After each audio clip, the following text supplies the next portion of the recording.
ଶିବ ସ୍ଥିତି ମୁଖର ମାର ଆଶିଷ ସ୍ଥିତି ମୁଖର ମାର ଆଶିଷ କୃତି ମୁଖର ବାପାଙ୍କ ଟାଣ ପିତା ମାତାଙ୍କ ସ୍ୱସ୍ତି ବାଦରେ କୃତାರ್ಥତାରେ ଭରେ ପ୍ରାଣ।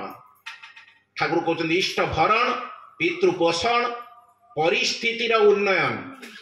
ଇଷ୍ଟ ଭରଣ ପିତୃପୋଷଣ ଆଉ ପରିସ୍ଥିତିର ଉନ୍ନୟନ ୟା ନକରି ଯାହା ବି କର ଅଧୋପାତରେ ତାର ଗମନ। ୟା ନକରି ଯାହା ବି କର ଅଧୋପାତରେ ତାର ଗମନ। ଠାକୁର ଗୋଟେ ବଙ୍ଗଳା ବାଣୀରେ କହୁଛନ୍ତି পিতৃকৃষ্টির পুরাণ প্রবণ পিতৃকৃষ্টির পুরাণ প্রবণ থাকলে তোমার ওই ধারাটি তুমি হিন্দু হ মুসলমান হ বুদ্ধ জৈন সবই খান্টি এই ধারার এই ওল্টে চলে এই ধারার এই ওল্টে চলে স্বর্গে যদি যাইস রে তুই ঠিক জানো মনে রাখিস স্বর্গ তোর নরক ভূଇଁ।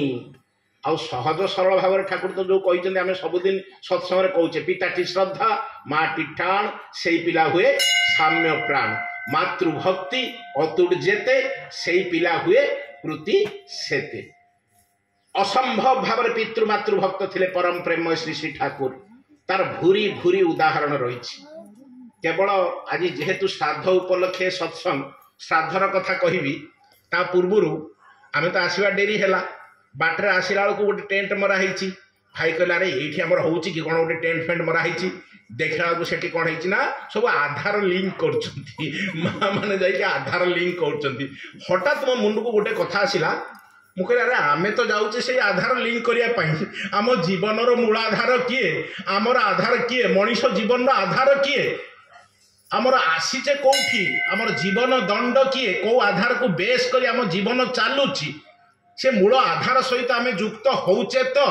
ଆଉ ବାସ୍ତବିକ ଭାବରେ ଯୋଉମାନେ ଏଇଠି ଅଛନ୍ତି ଏଇମାନେ ହିଁ ଆଧାର ଯୁକ୍ତ ହଉଛନ୍ତି। ନିଜର ମୂଳ ଆଧାର ସହିତ ନିଜକୁ ଯୁକ୍ତ କରେଇ ଦଉଛନ୍ତି ବିହିତ ଭାବରେ। ସେଇ ପରମ ପୁରୁଷଙ୍କ ସହିତ ଯୁକ୍ତ ହଉଛନ୍ତି। ସେଇଟା କିନ୍ତୁ ଆଧାର, ପ୍ରକୃତ ଆଧାର ନୁହଁ। ଯେମିତି ଆମେ କହନ୍ତି LIC ଲାଇଫ ଇନ୍ସୁରାନ୍ସ, ପ୍ରକୃତରେ ସେଇଟା ଲାଇଫ ଇନ୍ସୁରାନ୍ସ ନୁହଁ। ଆପଣଙ୍କୁ କିଛି ପଇସା ପତ୍ର ମିଳିପାରେ କିନ୍ତୁ ଜୀବନକୁ କ'ଣ ଇନ୍ସିଓର୍ଡ କରି ହଉଛି? ଜୀବନ ଇନ୍ସିଓର୍ଡ ହଉଛି ଏଇଠି। जीवन माने पैसे का रुपया का रंजना जहां तहां जीवन का रंजना कहीं नहीं। जीवन का रंजना जो करे महामानव सो ही सी ही होउचंती महामानव। तेणु प्रकृत में जीवन रंजना ये होउची और रुपया का रंजना जहां तहां। रुपया का खिदमत करना है तो चले जाओ बाजार, जीवन का खिदमत करना है तो चले आओ गुरु के द्वार। तेणु आज जो श्राद्ध कथा कहले बहुत समय लगे ता मूल को टिके जाऊँगी। आम श्राद्ध जो सब करुचे आमर पिता पितामह बा आमर पितृपुरुष तांकर से विदेही जाती से आम दान तर्पण स्मरण श्राद्ध इत्यादि अनुष्ठान करती आम पितृपुरुषों उद्देश्य।